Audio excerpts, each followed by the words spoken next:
ኢየሱሰይ ፍቕሪ ተረዳእኩ ዝተወቅዐ ጎድኑ ኢድ እግሩ ረኣኹ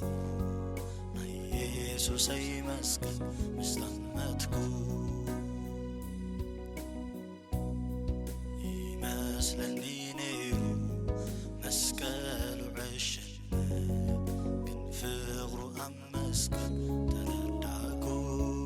ናይ ኢየሱሰይ ፍቕሪ ብግልፂ ረአኹ ናይ ቀራንዮ መስቀል ምስ ጠመትኩ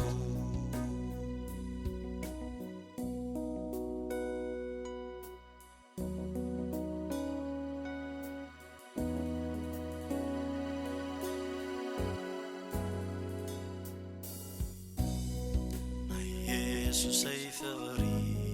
ካብ ሞት ዘውፅኣኒ ናይ ኣምላኸይ ገጽ ዝረኣየኒ በብእዋኑ